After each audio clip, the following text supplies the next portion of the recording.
The Banana Seller's Destiny. In a quiet African village wrapped with green hills and gentle rivers, lived a humble boy named Chinedu. His heart was kind, and everyone said he had the smile of gentle sunshine.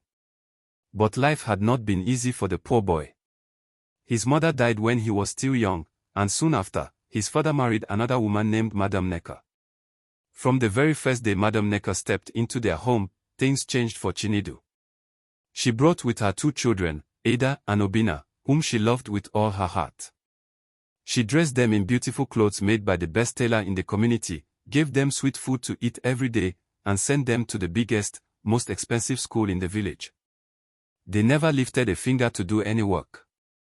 Every morning Ada and Obina would sit under the mango tree, laughing and playing games, while Chinedu worked like a slave. Chinedu never went to school. Instead, before the sun came out fully, Madam Necker would wake him roughly by pulling his ear and shouting, "Lazy boy, get out of that mat. Take this basket and go to the market. If you like, don't sell all of them, you will sleep outside tonight." She would give him a heavy basket of bananas to carry on his head. After selling bananas in the market, she would send him to the farm under the hot sun. When others were resting, he would still be working. Then in the evening, when he was already tired and hungry, Madam Necker would give him a big clay pot and send him to the stream to fetch water.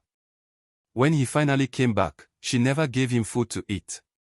Instead, she would shout again, "Go and sweep. Go and pound yam. Why are you standing like a tree?" And Ada and Obina would laugh at him, pour dust on his head, and mock him. Many nights, Chinedu cried quietly while looking at the stars.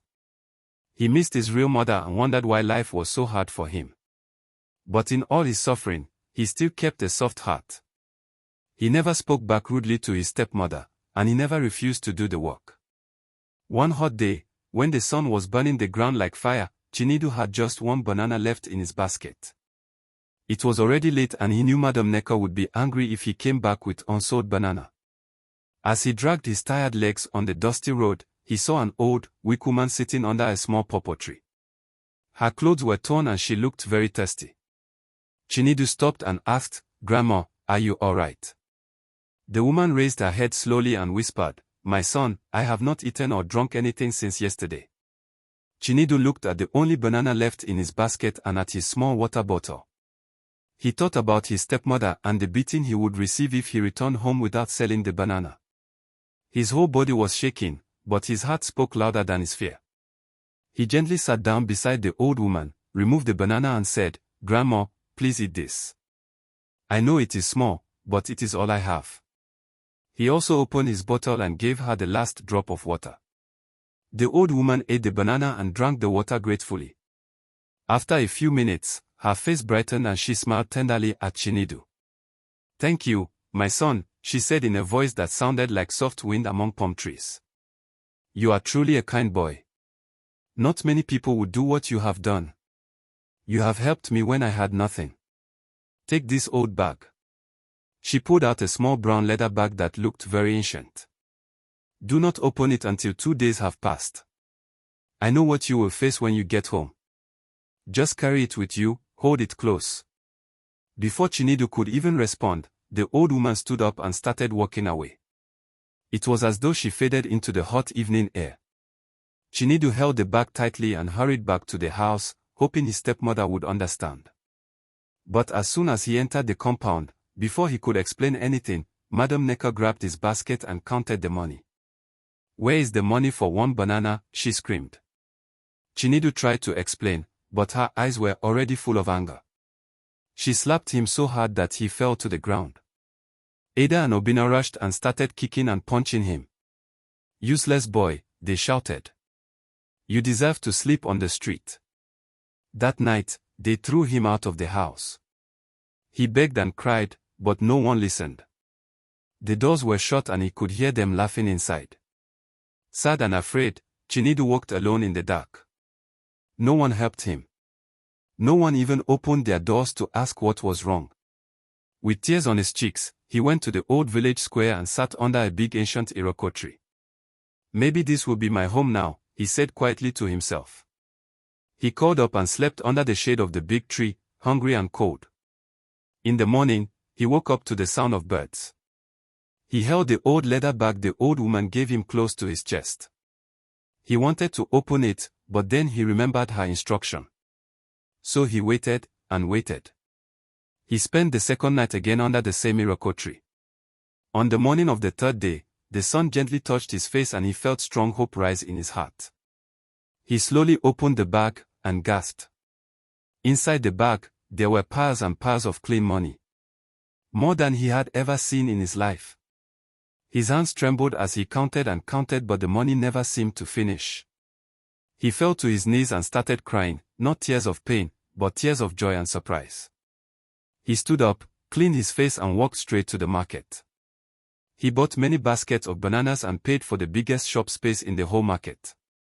He started selling bananas again, but this time, not as a poor boy. He hired other young boys in the village who were also suffering, paid them fairly, and treated them kindly. Everyone loved him because whenever people came to buy from his shop, he spoke gently and never cheated anyone. Weeks passed and he became richer. He bought large pieces of land and planted banana trees everywhere. He employed more workers, built houses for widows in the village, and helped poor children go to school. Soon, people from far and near came just to see the biggest banana farm in the whole region, which was now being called Chinidu's Blessing Farm. They respected him and blessed him wherever he went. Even the chiefs and elders of the community called him the kind son of the land. Meanwhile, Madam Neka and her children began to suffer. They wasted all the money they had because they were lazy, wicked, and only knew how to play and eat. They could not farm. They could not sell. They became poor and homeless, walking around in ragged clothes begging for food. One day, they came to Chinidu's farm gate. Their clothes were dirty and their faces stained with hunger.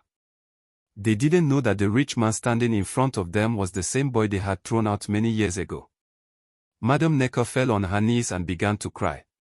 "Please, good sir, give us something to eat. We have nothing left." Chinidu looked at them silently for a long time. Then he smiled softly and said, "Mother, it is me, Chinidu." They were shocked and ashamed. They bowed their heads, crying. But even after all the pain they caused him, Chinidu did not chase them away. He remembered his kind heart and how the old woman had blessed him. He gave them food, water, clothes, and even allowed them to stay in a small house near the farm. From that day, they respected and feared him. They learned that wickedness and laziness lead to great suffering, but kindness brings blessings. And so, Chinidu lived a long, peaceful life.